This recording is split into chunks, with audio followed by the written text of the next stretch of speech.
दोस्तों, अरावली पर supreme court के फैसले के बाद अब ये मुद्दा सिर्फ इन्वायरमेंट का नहीं रहा है, ये बन चुका है पॉलिटिक्स का बैटलफील्ड। एक तरफ है कांग्रेस, दूसरी तरफ है बीजेपी, अब बीच में है अरावली की पहाड़ियाँ।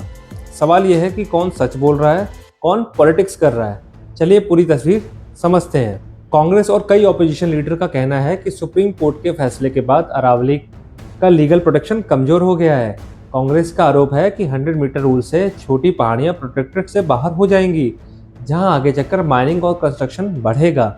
कुछ नेताओं ने यहां तक कहा है अगर अरावली नहीं बची तो दिल्ली, हरियाणा और राजस्थान का भविष्य खतरे में है। कांग्रेस इसे कह रही है इन्वायरमेंट के साथ समझौता। अब बीजेपी का कहना बिल्कुल अलग है। बीजेपी का कहना है कि ऑपोजिशन लोगों को भड़का रहे हैं, गलत और भ्रामक जानकारियां फैलाई जा रही हैं।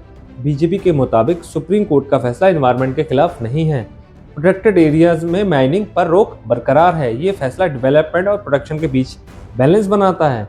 बीजेपी का कहना है कांग्रेस पहाड़ों का मुद्दा बनाकर सिर्फ राजनीति कर रही है। अरावली पॉलिटिक्स के सेंटर इसलिए बनी हुई है क्योंकि सिर्फ पहाड़ नहीं है।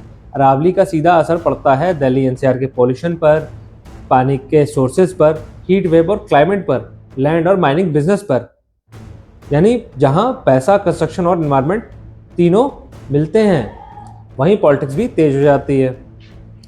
इस पूरे पॉलिटिक्स शोर के बीच आम लोग एनवायरमेंटलिस्ट से एक बात कह रहे हैं, हमें पार्टी नहीं पहाड़ बचाने हैं, फैसला पॉलिटिक्स से ऊपर होना चाहिए। लोग पूछ रहे हैं जब कोर्ट की अपनी कमेटी ने सवाल उठाए तो फिर उस पर चर्चा क्यों नहीं हुई। तो दोस्तों, कांग्रेस वर्सेस बीजेपी की इस लड़ाई में सबसे बड़ा सवाल ये है कि क्या अरावली पॉलिसी से बचेगी या सिर्फ पॉलिटिकल स्टेटमेंट में सिमट कर रह जाएगी।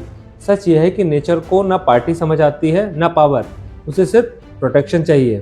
आप क्या सोचते हो, क्या अरावली पर हो रही पॉलिटिक्स सही है या इसे दूर रखना चाहिए? कमेंट करके बताइए। वीडियो पसंद आए तो लाइक, शेयर, सब्सक्राइब करिए और ट्रेंड जी चैनल को सब्सक्राइब करें।